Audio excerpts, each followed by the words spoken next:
नमस्कार साथियों, स्वागत है आपका अपने चैनल फाइनेंस एजुकेशन शाला में। दोस्तों, आज की वीडियो में हम टाटा कंसल्टेंसी सर्विस लिमिटेड यानी कि TCS कंपनी का कंप्लीट एनालाइज करने जा रहे हैं, जिसमें हम कंपनी के शॉर्ट एनालाइज यानी कि स्ट्रेंथ, वीकनेस, अपॉर्चुनिटीज और थ्रेट्स के बारे में बात करेंगे। किसी भी कंपनी के बारे में शॉर्ट के साथ एनालाइज करना बहुत ही महत्वपूर्ण फैक्टर है, जो लंबे समय या लॉन्ग टर्म इन्वेस्टिंग में महत्वपूर्ण भूमिका निभाता है। किसी कंपनी के कंप्लीट एनालाइज से आप कंपनी के बारे में बेहतर तरीके से जान सकते हैं और किसी कंपनी में इन्वेस्ट करें या नहीं, इसका डिसीजन भी खुद ले सकते हैं। तो चलिए शुरू करते हैं आज की वीडियो। कैसे शुरू हुई TCS? Tata consultancy service limited की शुरुआत 1968 में JRD टाटा ने की थी, यानी TCS को शुरू हुए आज 50 साल से ज़्यादा हो गए हैं। पहले इसे टाटा कंप्यूटर सिस्टम के नाम से जाना जाता था। शुरुआत में TCS अपने ही ग्रुप की कंपनी टिस्को, जिसे टाटा स्टील के नाम से जाना जाता है, उसी के लिए पंच कार्ड्स बनाती थी। टाटा कंसल्टेंसी सर्विस लिमिटेड यानी TCS एक Indian multinational IT service and consulting company है, जिसका हेडक्वार्टर मुंबई में है। TCS टाटा ग्रुप की सब्सिडरी है और 46 कंट्रीज में 149 लोकेशंस पर काम कर रही है।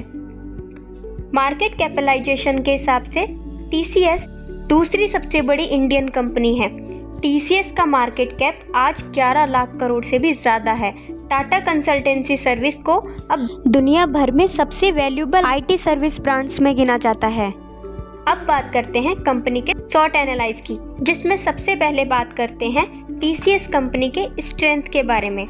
TCS के पास डिफरेंट इंडस्ट्रीज जैसे banking, financial service, retail, telecom and media और एंटरटेनमेंट आदि का क्लाइंट स्पेस है, जो एक पॉजिटिव सिग्नल है। TCS ने स्ट्रेटेजिकली पूरे वर्ल्ड में ज्योग्राफिकली डाइवर्सिफाइड मार्केट्स में एक्सपेंड किया है, जिसमें north America, UK, middle east, Europe, Africa और एशिया पैसिफिक शामिल है। कंपनी का रिटर्न ऑफ कैपिटल एम्प्लॉयड यानी ROCE लास्ट 2 ईयर्स से लगातार इम्प्रूव हो रहा है। रिटर्न ऑन कैपिटल एम्प्लॉयड एक फाइनेंशियल रेशियो है, जो किसी कंपनी पर लगे टोटल कैपिटल से जनरेट प्रॉफिट परसेंटेज का पता लगाने में हेल्प करता है। यानी ROCE बताता है कि कंपनी अपने कैपिटल का इस्तेमाल बिजनेस में रिटर्न जनरेट करने के लिए कितनी अच्छी तरह से कर रही है। क्वार्टर ऑन क्वार्टर बेसिस पर कंपनी का नेट प्रॉफिट बढ़ रहा है। कंपनी कोर बिजनेस से ज़्यादा अच्छा कैश जनरेट कर रही है और कैश फ्लो लास्ट 2 ईयर से लगातार इम्प्रूव हो रहा है। फॉरेन इंस्टीट्यूशनल इन्वेस्टर्स अपने शेयर होल्डिंग बढ़ा रहे हैं। लास्ट 2 ईयर से कंपनी शेयर होल्डर्स के फंड्स को इफेक्टिवली यूज कर रही है, यानी return of equity last 2 year से इम्प्रूव हो रहा है। रिटर्न ऑन इक्विटी एक इम्पॉर्टेंट फाइनेंशियल रेशियो है, जो कंपनी के प्रॉफिट को मेजर करने में हेल्प करता है। ROE शेयर होल्डर की इक्विटी का इस्तेमाल करके कंपनी की एफिशिएंसी के मेजरमेंट में हेल्प करता है। दूसरे शब्दों में यह मेजर करता है कि शेयर होल्डर के पैसे पर कंपनी कितना अच्छा रिटर्न कमा रही है। इन्वेस्टर्स के नज़रिए से यह सबसे यूजफुल रेशियो में से एक है। कंपनी के ऊपर कोई डेब्ट नहीं है। कंपनी का एनुअल नेट प्रॉफिट भी 2 साल से लगातार इम्प्रूव हो रहा है। अब बात करते हैं कंपनी के वीकनेस की। 2014 में TCS पर सॉफ्टवेयर कंपनी एपिक सिस्टम के कॉन्फिडेंशियल इंफॉर्मेशन के मिसयूज का आरोप लगा था। 2016 में TCS को दोषी पाया गया और इससे $940 मिलियन का हर्जाना देने का आदेश दिया गया। TCS ने इस फैसले का विरोध किया और इसे चैलेंज किया। इस तरह की घटनाओं से कंपनी की इमेज इफेक्ट होती है। कंपनी की बुक वैल्यू पर शेयर लास्ट 2 साल से कम हो रही है। कंपनी का नेट कैश फ्लो कम हो रहा है, यानी कंपनी को कैश फ्लो बनाए रखने में परेशानी हो रही है। TCS की असिस्टेंट कंपनी डिलीजेंटा ने लगातार एवरेज से नीचे परफॉर्म किया। अब बात करते हैं अपॉर्चुनिटीज़ की। कंपनी की सेल्स और प्रॉफिट स्ट्रॉन्ग प्राइस मोमेंटम के साथ बढ़ रही है। डिजिटल ट्रांसफॉर्मेशन टेक्नोलॉजीज, दुनिया डिजिटल हो रही है और इसलिए बिजनेस डायनामिक्स भी डिजिटल इकोनॉमी में बदल रहा है। TCS का फोकस डिजिटली खुद को बदलने और डिजिटली सॉल्यूशन प्रोवाइड करने पर है। टीसीएस को डिजिटल ट्रांसफॉर्मेशन टेक्नोलॉजीज पर ज़्यादा खर्च करने के लिए रेडी रहना चाहिए। डिजिटल ट्रांसफॉर्मिंग टेक्नोलॉजी और फास्ट इंटरनेट कनेक्टिविटी आने के साथ पूरी दुनिया क्लाउड बेस्ड सॉल्यूशन की ओर बढ़ रही है और क्लाउड सर्विस पर एक्सपेंस नेक्स्ट 5 ईयर्स में 19% से ज़्यादा कंपाउंड एनुअल ग्रोथ रेट यानी CAGR में बढ़ने की उम्मीद है। TCS के पास क्लाउड बेस्ड सॉल्यूशन प्रोवाइड करने के लिए एक सॉलिड इंफ्रास्ट्रक्चर है और इसलिए यह TCS के लिए एक अच्छी अपॉर्चुनिटी है। अब बात करते हैं थ्रेट्स की। Immigration restriction.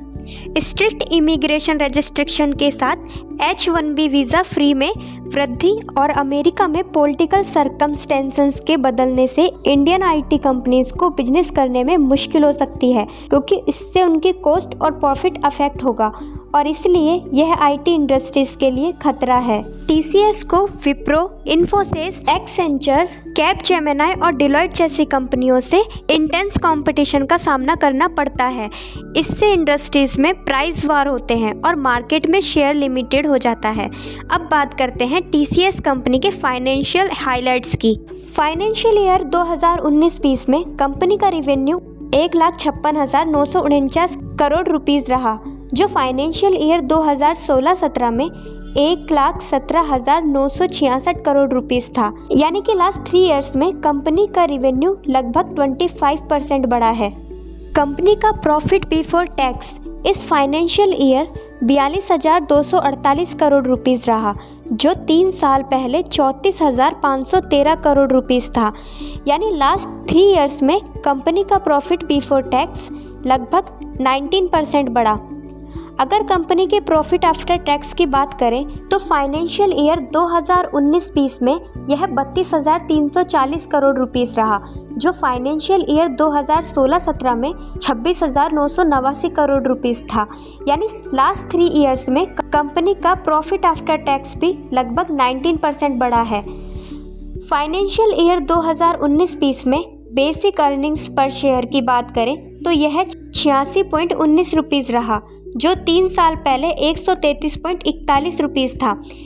यानी लास्ट 3 इयर्स में कंपनी का बेसिक अर्निंग्स पर शेयर लगभग 36% कम हुआ है। TCS कंपनी का एनुअल रिपोर्ट्स के अनुसार 31 मार्च 2020 तक कंपनी के शेयर होल्डर्स की संख्या 32,340 हो गई है, जो 1 साल पहले 31,472 थी। यानी लगभग 1 साल में कंपनी में शेयर होल्डर्स की संख्या लगभग 3% बढ़ी है। अब बात करते हैं सबसे महत्वपूर्ण पॉइंट की, ऐसा है कंपनी का मैनेजमेंट। कंपनी के बोर्ड ऑफ डायरेक्टर की बात की जाए तो राजेश गोपीनाथन कंपनी के चीफ एग्जीक्यूटिव ऑफिसर और मैनेजिंग डायरेक्टर है। NG Subramanyam chief operating officer और एग्जीक्यूटिव डायरेक्टर हैं। NG चंद्रशेखरन कंपनी के चेयरमैन हैं और आरती सुब्रमण्यम कंपनी की डायरेक्टर हैं। इसके अलावा OP Bhatt, Don Callahan, doctor Pradeep Kumar Khosla और KK M मिस्त्री कंपनी के इंडिपेंडेंट डायरेक्टर्स हैं।